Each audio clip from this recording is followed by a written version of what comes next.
L'intérêt d'une mission de cadrage, enfin l'intérêt de la phase de cadrage quand on est une entreprise, c'est que on va discuter avec PhD sur le projet qu'on veut faire. D'un point de vue technique, les enjeux qui nous semblent pertinents.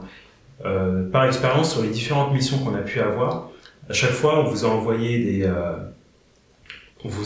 notes sur ce qu'on souhaite faire. Alors, ce qui est bien, c'est que c'est assez flexible et assez fluide, contrairement à quelqu'un qui ne connaît pas le monde académique, qui va envoyer un mail à quelqu'un, à différentes équipes et tout, et qui peut prendre parfois 2, 3, 4 mois pour au final déboucher sur quelque chose. Là, on vous envoie une note, on commence à faire un premier aller-retour et vous voyez assez vite quels sont les enjeux techniques par rapport justement aux avancées scientifiques qui ont été faites. Donc vous avez une bonne connaissance de l'état de l'art, une bonne connaissance des enjeux de la société. Et ce qui est intéressant dans ces missions de cadrage, enfin dans ces missions et dans cette phase de cadrage, c'est que on arrive à classifier un peu les enjeux. Ceux qui sont vraiment bloquants, ceux qui sont structurants, ceux qui peuvent trouver des solutions alternatives. Ça, c'est le premier point qui est vraiment intéressant pour nous. Après, une fois que c'est classifié, on discute avec vous sur différentes équipes qui peuvent participer. Et ça, c'est l'autre point qui est intéressant parce que vous pouvez faire beaucoup de recherches sur Internet quand vous voulez travailler avec le secteur académique. Si vous connaissez pas le milieu, c'est très difficile de trouver une équipe qui va être intéressée, qui va être compétente sur le sujet et qui va être disponible aussi. Là, pour le coup, en un échange ou une réunion, on a ça et ça, c'est vraiment un gain de temps qui est conséquent.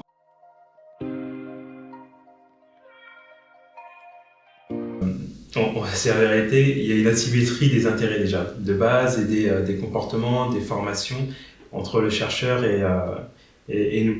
Et quand vous prenez le directeur de projet, lui son intérêt finalement c'est de réussir le projet, qu'il soit aussi innovant ou moins innovant, mais de réussir le projet. Le chercheur, lui, c'est souvent l'impression qu'on a, c'est qu'il souhaite faire avancer l'état de l'art, c'est résoudre des solutions, des problèmes, etc. Et de base, quand on a ce postulat-là, et ben on a une posture qui est un peu faussée parce que nous, on va essayer d'être intéressant pour lui, il va essayer d'avoir la posture qui est similaire aux ingénieurs qu'on a en interne pour se montrer intéressant.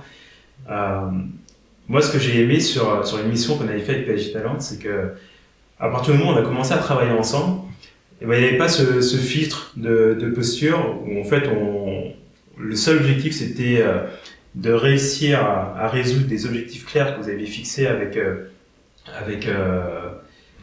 chercheur, avec les opérationnels.